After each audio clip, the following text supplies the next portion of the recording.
Never was a possibility. I don't know where that kind of stuff comes from. It's like, I tell people all the time, Tank's his own boss. Really don't have an opinion on that. Coach, if that's what Coach Calvin said, I respect his opinion. He's one of the top trainers in the sport. So that, I don't have an opinion. But as I always say, contracts don't define relationships. Leonard Ellerbe reacted angrily to reports that Gervonta Davis had fired Calvin Ford, saying he never believed such a split could happen. He expressed both shock and frustration, while highlighting how important Ford has been to Tank's success. Ellerbe has repeatedly praised Ford's impact on boxing and argued that he deserves Trainer of the Year recognition. He also questioned why Ford continues to be overlooked, admitting that the lack of appreciation for his work makes no sense to him. And again, I've been singing his praises. I've said when Tank wins this fight, he's going to be, in my opinion, he's going to be the front runner for Fighter of the Year. And there goes the Trainer too. Yeah. He doesn't get a lot of credit for obvious reasons because, and it's just weird. That kind of thing is kind of weird to me because, not switching gears, but Roger never got Trainer of the Year when Floyd was Fighter of the Year. Yeah. His dad never got Trainer of the Year. So, I've been openly expressing that. And I think it's time that Calvin gets his just due. Yeah. Beyond their work in boxing, Ellerbe and Ford have developed a strong personal bond. Their connection goes far deeper than a normal business relationship, built on mutual respect and the same passion for developing young talent. That trust has played an important role in helping fighters like Davis rise to the top.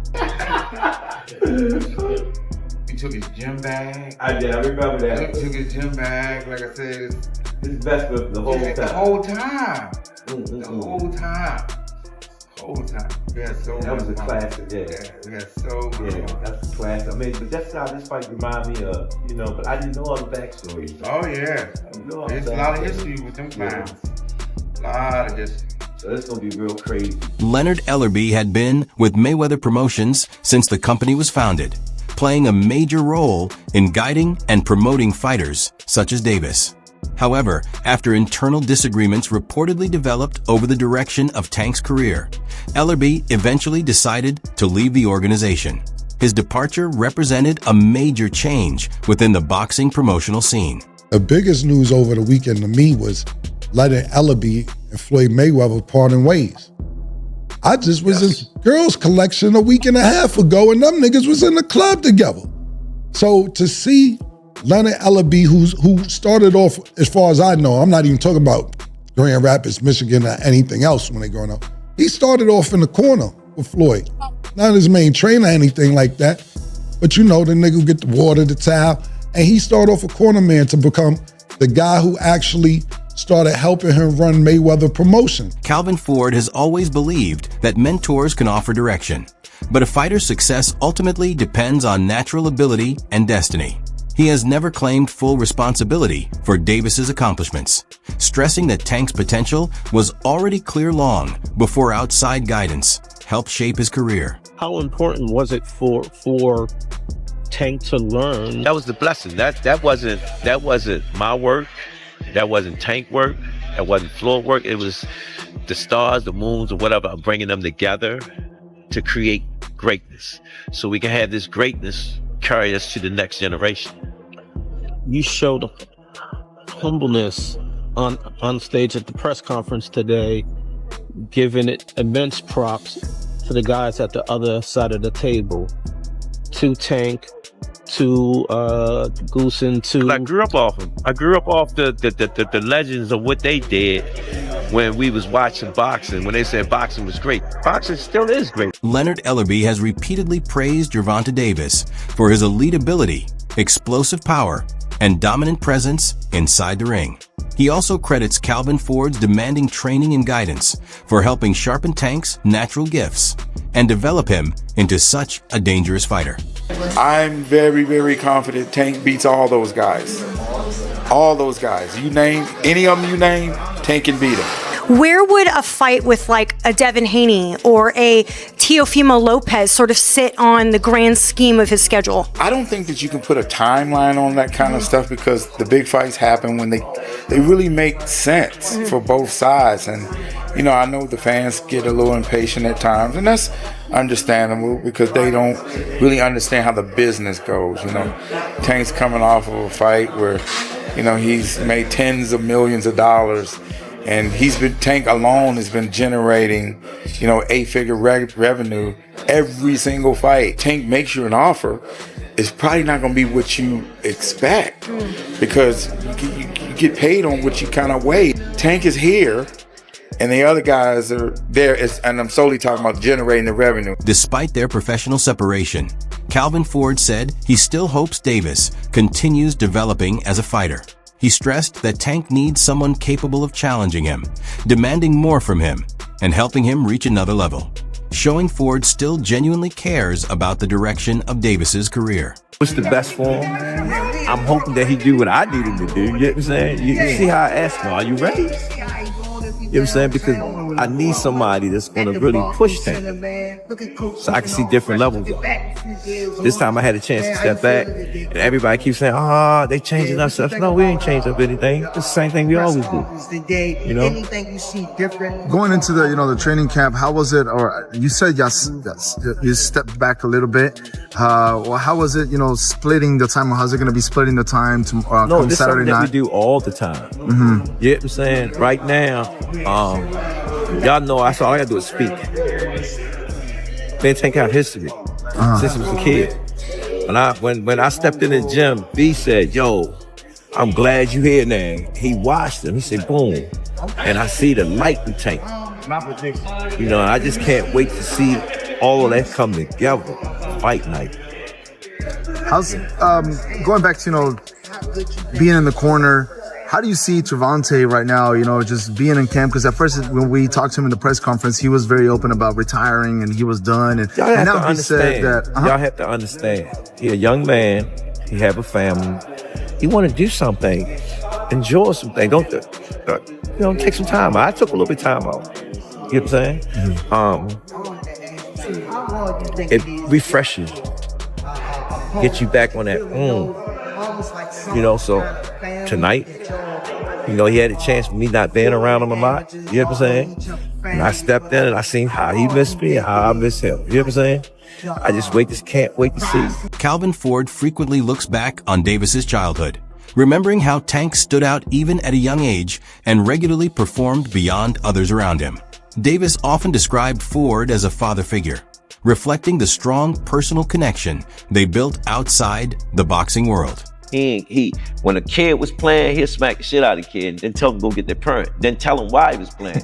and I used to sit there and trip off. He said, y'all shouldn't be playing with older guys. You know what I'm saying? When you playing with older guys, they supposed to check y'all. You know what I'm saying? And I said, damn, I told him good. You don't play with your elders or talk, out of line with them and whatnot. And I think Tank liked that. Tank liked that because, them two used to be together, man. I used to watch them and whatnot. And I had another kid in here. He used to say, man, your father the best, man. I wish they was my dad. And that's when Tank used to always say, that's my dad coach right there. You know what I'm saying? And it was just a family-orientated situation, man, that you couldn't get around it, man. And, how does it feel having young men at the time, but now grown men calling you dad and you're not their biological father? Oh, it's scary. Does that put a different pressure on you? Well, I'm gonna tell you when it really hit me. One day I was in camp with Tank, and he had this little daughter, and he said, "That could pop right there." You know what I'm saying? And it made me broke down inside, and I was like, "Damn!" And when I look at him now, I still hear little Tank, but I know he's a grown man now. You know what I'm saying? Right. But it just shows you the work and the years that you put in, grooming an individual to become what he's going to become. The bond between Davis and Ford has always gone far beyond boxing. Tank once explained that Ford understands him so well that he can often predict his next move in the ring, even recognizing the exact moment Davis is about to take control of an opponent. That instinctive understanding shows just how deep their connection truly is. Matter of fact, before they stopped it, I said every time I stop somebody, I call it out, didn't I? Every time he come in the corner and talk to him, and I said, yo, what you doing? He'll look this way, he'll look this way. He's about to stop. Can I start touching them more and more?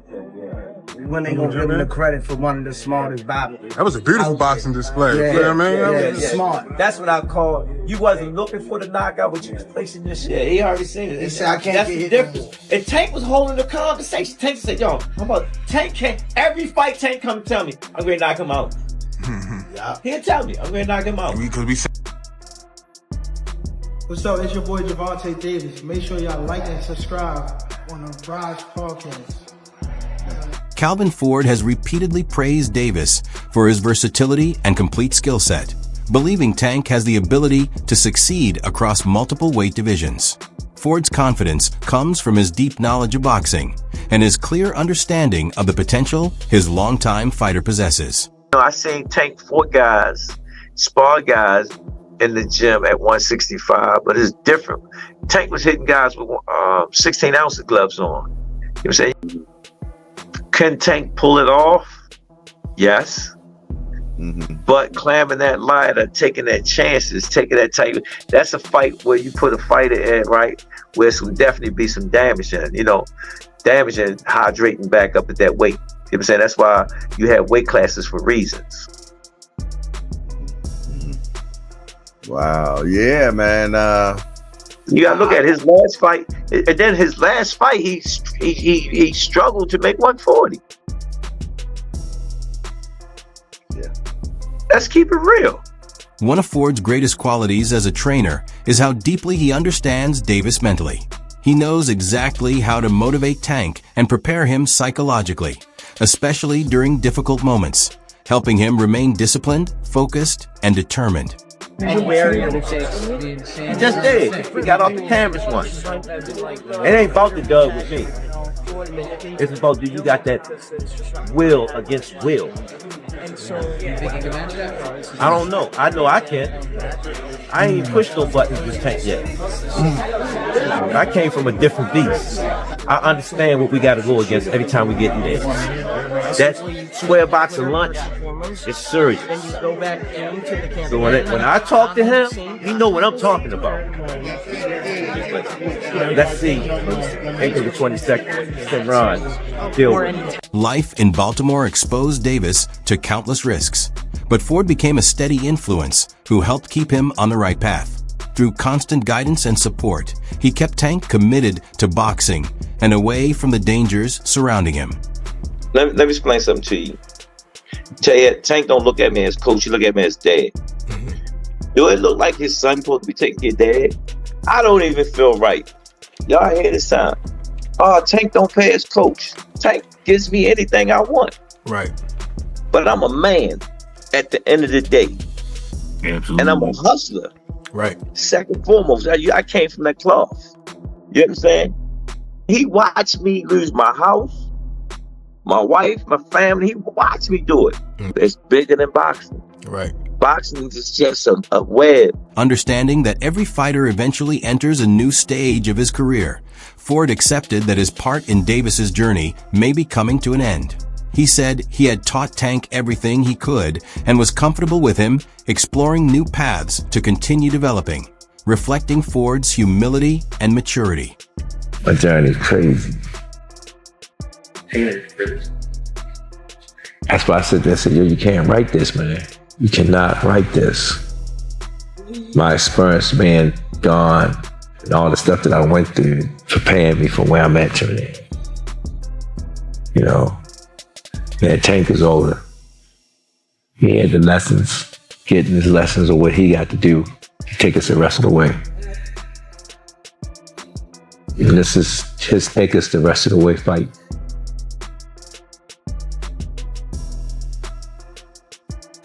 During his recent fight with Lamont Roach Jr., many viewers noticed that Davis looked noticeably different without Ford in his corner. Tank struggled to settle into his usual rhythm and appeared far less sharp than expected, leading some observers to describe it as one of the weakest performances of his career. In my mind, this is why Gervonta Davis struggled that fight. So just roll with me for a second. You'll see where I'm going. I don't know if y'all noticed it right away, but I noticed it.